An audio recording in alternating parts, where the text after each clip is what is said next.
What's up, y'all? Welcome back to another episode of the 3829 podcast. If you don't know, man, I am your host, Trey. Now, if you didn't catch the last episode, we're not going to be having anybody else on this episode with us today. Currently struggling to get schedules coordinated with the co-host and, some other guests. So we are going to be banging out some solo videos.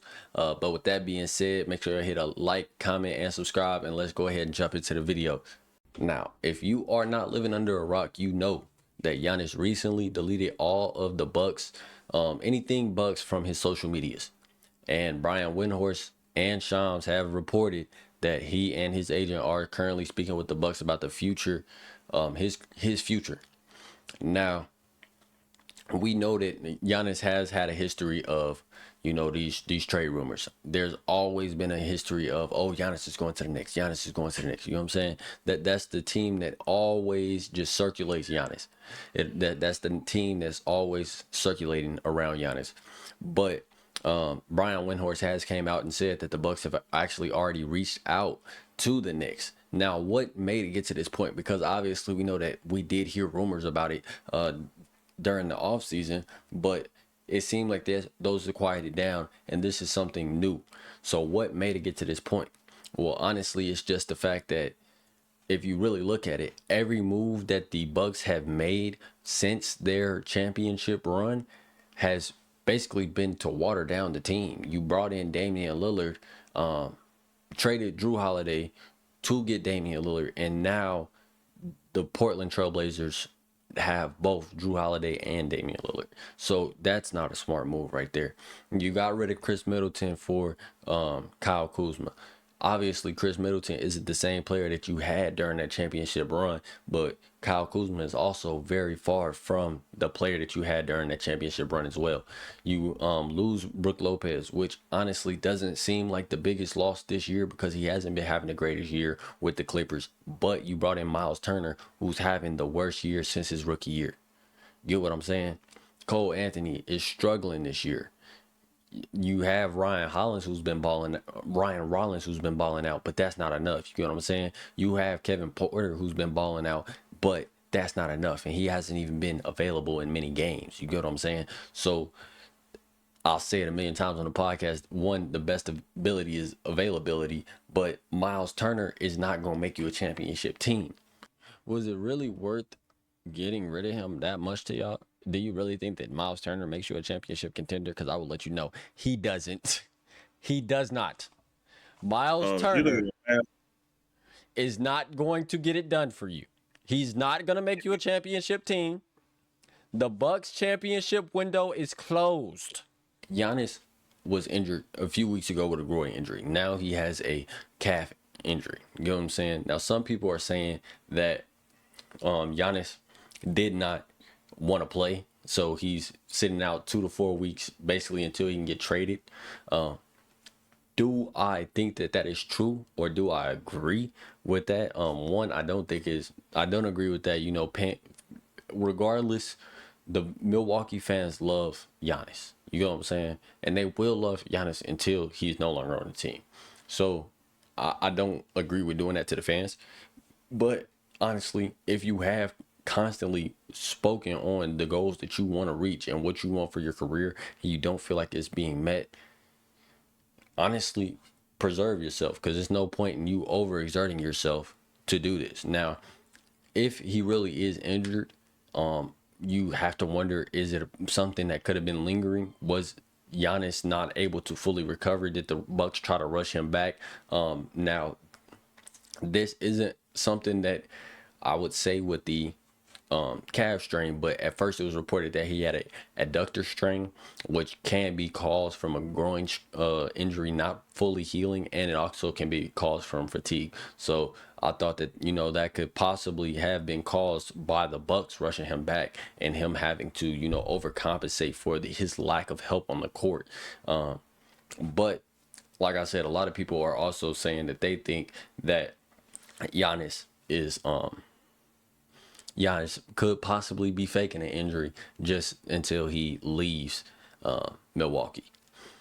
Now, like I said, Giannis did deal with another injury not too long ago, actually just 3 weeks ago. And during the time that he was out, the Bucks went 0-4. The Bucks are currently sitting 10 10-13. Now they did get their first win without Giannis when he did leave early yesterday with that non-contact injury. But that is something that Giannis is gonna look at, and it's like, all of it is on me. You know, you guys can't win without me. Now, obviously, he would have been playing without Dame regardless, but like, you literally letting Dame walk for nothing, and it didn't seem like that's something that Giannis wanted or was even really in tune with. That's an issue. But I did do some research and look at some possible trade packages that ESPN had put together for Giannis, and I will share a couple of them with you right now.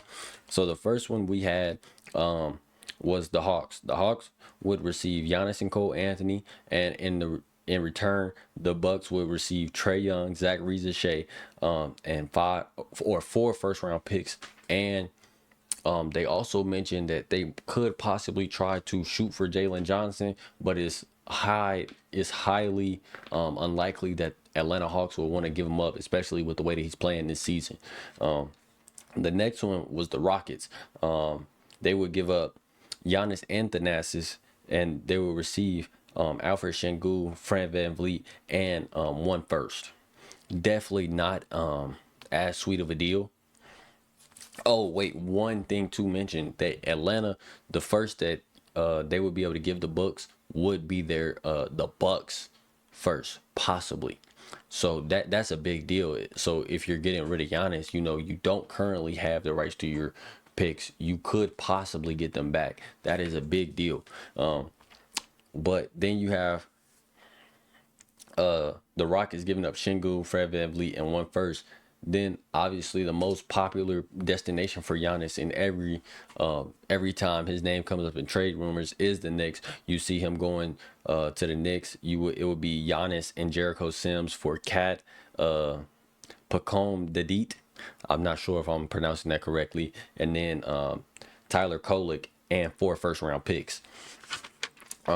Then they also threw in the Spurs.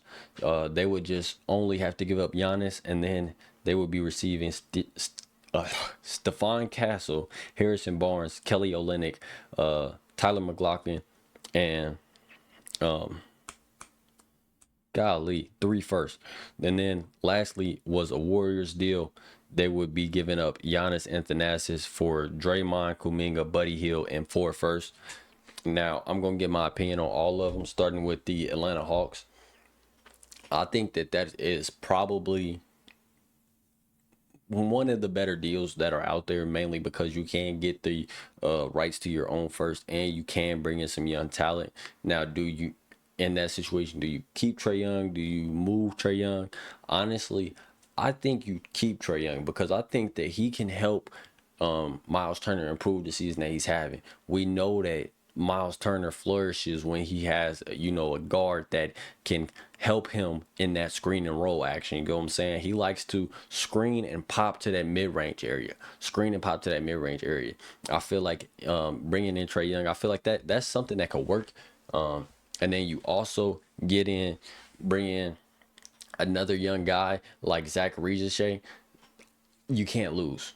You can't lose in a situation like that, honestly. Plus, like I said, getting the rights to your own pick, you really can't lose. Then the Knicks, I don't feel like that is honestly the best deal for them. Cat is getting up in age, and we seen him attempt to lead a team, and we've seen what he can do co-starring. I feel like that move, you're not getting enough trade assets to really try. Picks from the Knicks, if they get Giannis, aren't valuable. So I don't agree with that deal. You got the Spurs deal on the table. I think it's interesting. But I feel like they're trying to compensate with a whole bunch of cap filler guys. They're trying to compensate with a whole bunch of cap filler guys, and you're not getting enough picks. Again, picks from the Spurs are not going to be as valuable. The Warriors, the Warriors is interesting because 4 first-round picks from the Warriors, you could be looking after Steph Curry retires. So who knows what the Warriors look like after that timeline, and those could be valuable. But you're practically you're you're giving the Warriors a good shot at a championship run. Most of these trades, you would be giving these teams a good shot at the championship run. But honestly, I feel like in this situation, the Bucks kind of have to pick their poison. I feel like the Knicks trade is the least beneficial for them, but it's also probably the least damaging. Besides, I think honestly, the Atlanta trade is probably the best trade because one, you don't give Giannis a crazy running mate, and you get probably the best value. If you are able to work in Jalen Johnson into the deal, even more, even better. But yeah, like Giannis and the Knicks, they probably win a championship. I just did a career sim for Giannis. If you guys are fans of 2K, be sure to check that out. I'll have a link in the description. It's on my other channel. But yeah, so they'll probably make it to the finals this year, especially in a weaker East. Then you had the Spurs teaming them up with Wemby. That's scary. Teaming them up with Steph. That's scary. And then what was the other trade? I know I'm forgetting one. What was it? Teaming them up with KD. Yeah, you all of those just sound like league wrecking trades. So for the sake of the league, if you do move Giannis, send him to Atlanta. I feel like that will be the most forgiving deal you can make. Yeah, for everybody's sake, please do not send him to the Spurs. Please don't send him to the Spurs. That would be horrible. I could only imagine the agony that we would be going through if Wembanyama goes to the Spurs. But if Giannis goes to the Spurs. But with that being said, I'm finna hit y'all. I mean, with that being said, we can go ahead and get to the outro. All right, y'all. That's gonna wrap it up for this episode. If y'all did enjoy, make sure y'all give it a thumbs up. Get down in them comments and hit that subscribe button. If you do like 2K content, man, make sure I hit the link in the description. It is gonna be to my other channel. Like I said, recently just did a Giannis simulation post trade with the Knicks. And it was scary, man. They were very successful. I ain't gonna spoil it for y'all, but they were very successful. So yeah, make sure y'all check that out. But with that being said, I'm gonna catch y'all next time.